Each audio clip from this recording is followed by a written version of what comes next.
Alright, so finally we have the kit for Quiry, and she is going to be a burst type 3 support, a rocket launcher user, and she is also going to have the wind element. It's actually been a while since we got a burst 3 support, and if I remember correctly, the very last one that we got is a sparkling summer. So it's going to be interesting what she can actually bring to the table. So her skill 1 is going to be a passive skill that is going to activate whenever she does a fully charged attack. So this ability is going to do two things. The first effect is going to decrease the target's attack based on 8.94% of Quiry's attack for 3 seconds. So typically, attack debuffs are actually not that good because most attack debuffs are actually based on the enemy's attack and not on the character itself. So what that means is that we don't have much control when it comes to how good the debuff is. But for this one, it's actually based on Quiry's attack herself. But the one thing to keep in mind is that the 8.94% is going to be based on the nikke stats and equipment stats. So what that also means is that this ability is not going to be affected by any of the attack rolls on your overload gear. So that is kind of unfortunate because this would have been way better, but I guess it is what it is. So moving on to the next one, the second effect is also going to activate whenever she does a fully charged attack.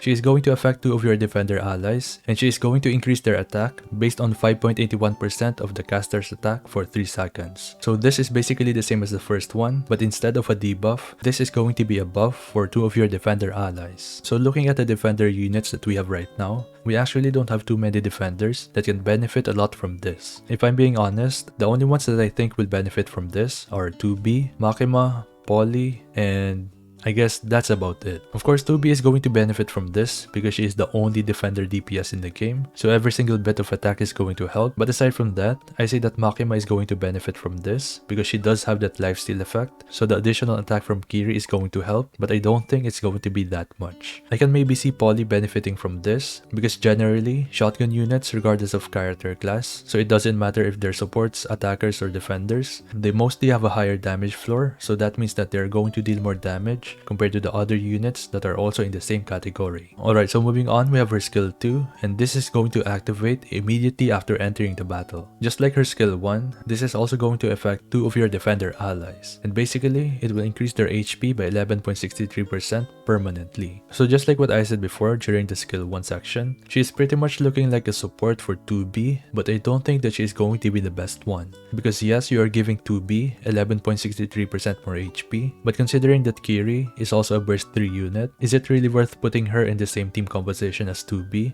just to increase 2B's damage? But in return, you're losing more damage because Quiry is a rocket launcher user, and typically, rocket launcher users don't really have the best damage, especially as supports. So if you ask me, I would stick to the other support units for 2B. So you have characters like Noise, Novel, and Mast. This might be good and maybe I'm missing something, but to my knowledge, I don't think that this is going to be great for 2B. And then lastly, we have her burst, and just like every other burst 3 character, this is going to be on a 40-second cooldown. This is going to affect your whole team, recovering 6.96% of the caster's final max HP every 1 second for 10 seconds. This will also affect all of your defender allies, increasing their critical rate by 19.9% for 10 seconds. So on paper, this ability is really good because it does heal your team and it also increases your damage. But compared to the other healers in the game that can also increase your team's damage, this actually doesn't look as good.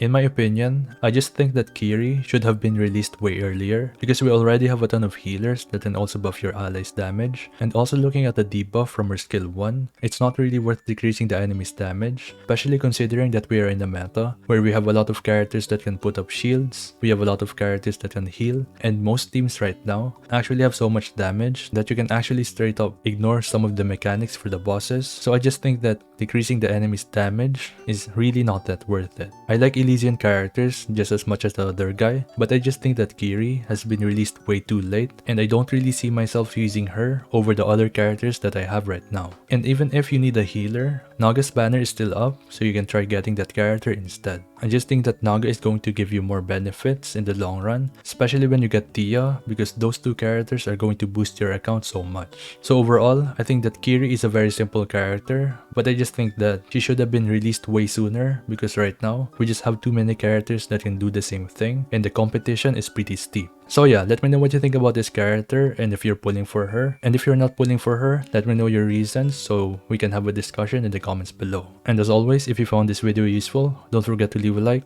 comment, subscribe. Thank you so much for watching, and I'll see you in the next one. Peace.